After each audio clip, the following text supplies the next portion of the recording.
Hi, I'm Jeff Kazerman, Vice President of Government Relations at the New Jersey Society of CPAs. New Jersey Governor Phil Murphy just signed into law the Pass-Through Business Alternative Income Tax Act. That's a mouthful. This new law allows flow-through businesses in New Jersey, such as Subchapter S corporations, partnerships, LLCs, to elect to pay income taxes at the entity level instead of at the personal income tax level. Those business owners will then be able to fully deduct those taxes on the federal level, as there is no limit on state and local tax deductions for businesses. The business taxes will not factor into their individual $10,000 limit for individual SALT deductions. This change is revenue neutral for the state of New Jersey and is estimated to save pass-through business owners $400 million annually. That's annually. That's a lot of money, folks. Here today to talk to us more about this is Alan Sobel. Alan is the managing member of Sobel Company and is also the president-elect of the New Jersey CPA Society. Hi, Alan. Thanks for joining us today. It's great to be back, Jeff. So can you tell me how this concept came to you? I know you are the brainchild behind this, and what happened? One day you just woke up and said, hey, I have an idea? Well, pretty much, but first of all, let's celebrate. We got it done. Yay. A lot with your help and a lot of other people's help. So it's a great thing for business owners in the state of New Jersey. It's great for the state of New Jersey in general. Actually, the concept emanated years ago when I was frustrated with the alternative minimum tax. And I don't really want to get into a whole lot of technical discussion here, but the business owners were limited in what they could deduct in state taxes under the alt-min. And I said, at that time, I said, geez, it would be different if they could be taxed at the entity level. There wasn't enough political motivation for anybody to do anything about it. And so when the Federal Tax Act came out, it occurred to me that idea maybe has more merit now because business owners were being disproportionately harmed as a result of the Tax Act by not being able to deduct their taxes. And so I said, well, if we can tax the entity itself, we could tax the business, then those businesses could get the deduction under federal tax law. And that one thing led to another from that point forward.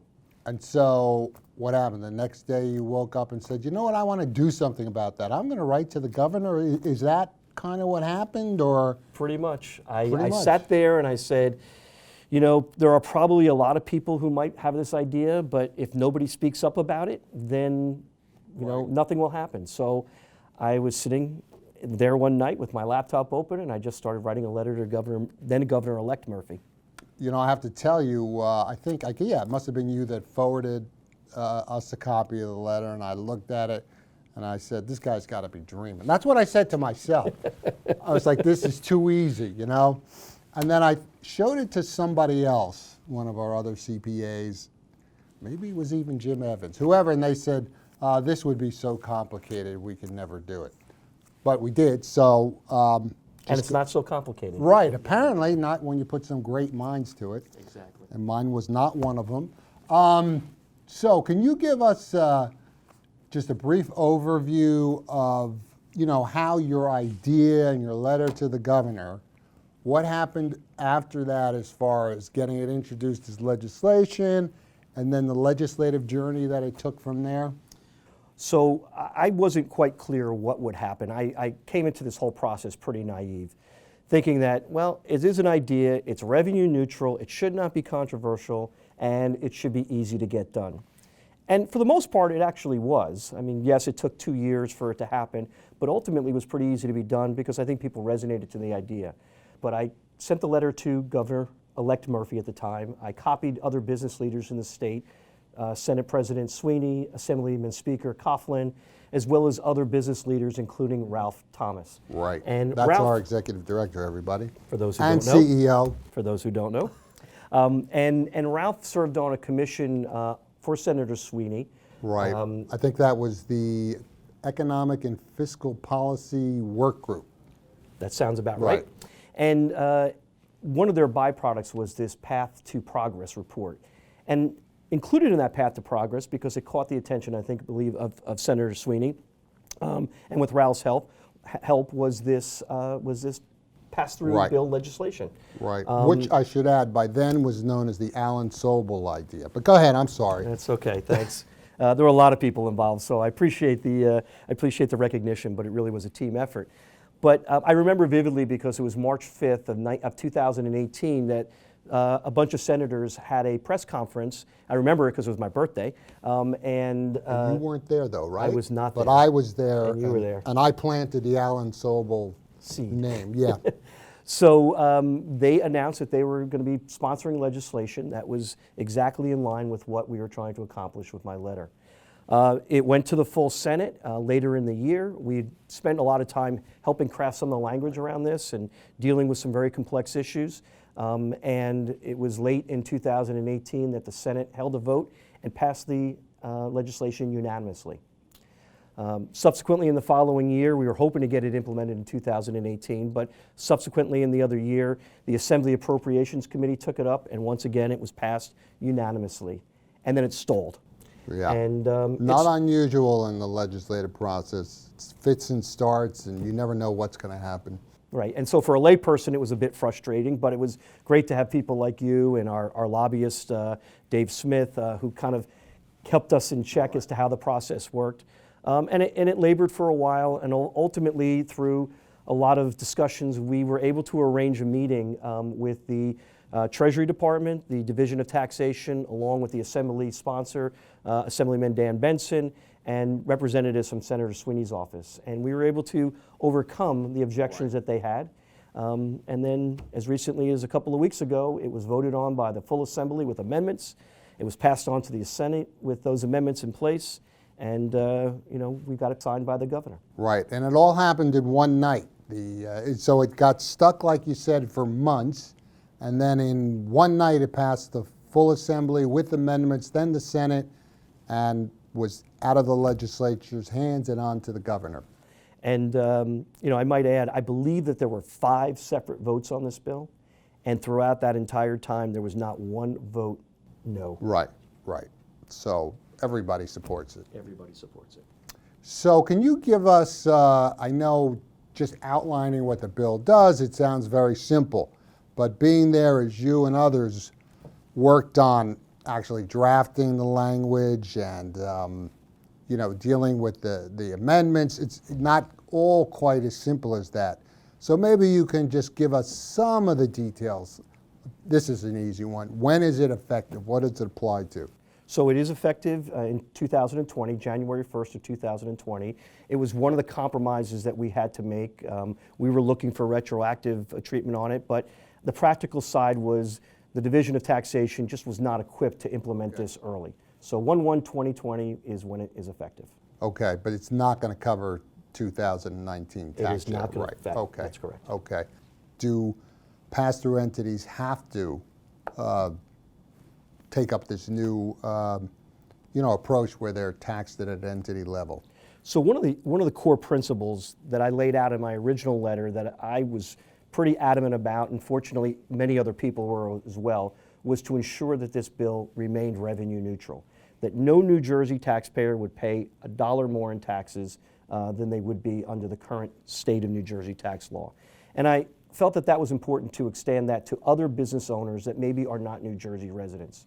And so if this was a mandatory requirement, it might trap other residents from other states in being taxed twice on their New Jersey income. So the beauty of this bill is it's an elective tax. It is not a mandatory tax, which gives all business owners and their advisors greater flexibility to plan around how they maximize and how they most effectively utilize the benefits of this bill. Right, and I seem to recall there are several types of situations where a business would not want to elect to be part of this. What should businesses do to be prepared to take advantage of the new law? What should they be planning for? How can they utilize this best? So I think every CPA has to sit down with their client and assess their situation. Everybody has different circumstances.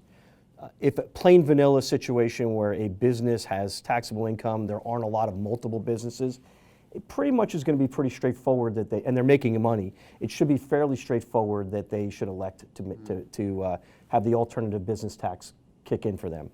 But where they have complex business environments where they have multiple entities, some with income, some with losses. They may have out-of-state residents, some in-state, some out-of-state. I think the CPA is going to have to sit down and just kind of assess where they will wind up at the end of the year based upon a certain set of facts. How much money do these entities make, and so on and so forth. And I think then they can assess whether or not this is the better alternative for them to make or just to pay the tax on the individual level. To the extent they have profitable corporations, to the extent that all the shareholders or owners of the business are New Jersey residents, more likely than not is going to be advantageous for them to elect this tax. It gets more complex the more complexity you have relative to losses and out-of-state residents. Yeah, I remember when we were working on this, or I was observing you and Jim Evans and the other experts work on it, there were all kinds of scenarios that you guys went over and said, well, would it be advantageous in this situation? So there are a lot of ins and outs, but like you said, for straightforward business, it's pretty clear what you should do. So what else, if there is anything else, should our members know and business owners know now without getting into a lot of great detail? Because we are going to do workshops and CPE and seminars on this, but anything else, any words of wisdom? Yeah, so I think there are two things. I think one is a lot of questions I get is, well, the tax rates in this bill are higher than the actual individual tax rates. Doesn't that mean they're going to pay more in tax? And I think what's really clear here is that this is a 100% refundable tax on these GIT, as well as the CBT. So if the business tax is paid at the entity level and it flows through to a corporation or to an individual, they will receive a credit of 100% of the taxes that they're paid. The second thing that I think is kind of important here is that right now, for example, Connecticut has a similar tax bill, which is mandatory. And if you're a New Jersey resident who gets taxed in Connecticut at that entity level, New Jersey did not have a mechanism to give you a credit for the taxes that you paid to Connecticut. We insisted and actually got it through to ensure that New Jersey will give a credit for those entity level taxes, similar to what New Jersey's doing under this alternative tax here, on their Connecticut taxes paid, so that now New Jersey business owners with a Connecticut business will not be hurt. And I think more and more states are going to follow New Jersey, because I think this is a great solution to, it's an imperfect solution, but it's a great solution to the SALT limitations, and I think other states are going to follow suit. And now New Jersey residents won't be harmed by other states who enact a similar bill. Right. Well, that's great. Thank you, Alan. Thanks for coming here and updating our members on this exciting news. And thank you for coming up with this great idea and for coming forth and sharing it with the society and helping to, you know, move it along until it became law, which is not an easy thing to do. Well, thanks, Jeff. Like I said, it's great to be here again. But, you know, this really was a team effort and really required the help of a lot of people. So I'd like to thank a number of members, starting with our New Jersey CPA State Task Force, especially Jim Evans and Karen Arta-Sanchez. I'd also like to thank Dave Smith from Princeton Public Affairs, who was our lobbyist. All of the sponsors of the legislation, especially Senate President Steve Sweeney and Assemblyman Dan Benson. And of course, Ralph, you, Jeff, and all the members who called the governor and urged him to sign this bill and make it happen. Yep, thank you, thank you. So we encourage any member who has an idea for legislation that would help New Jersey's economy, its residents, its business owners, or even us CPAs, just let us know about it.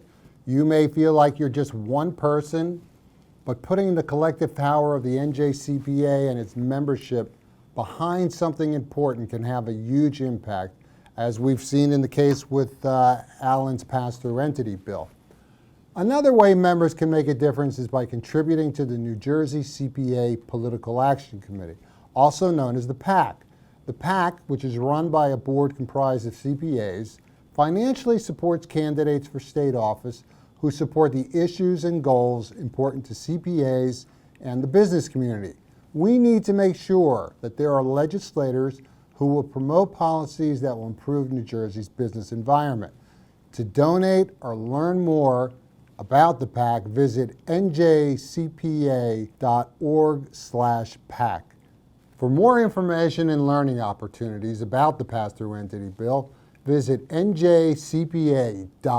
cpa.org/pass-through. Thank you. Thanks.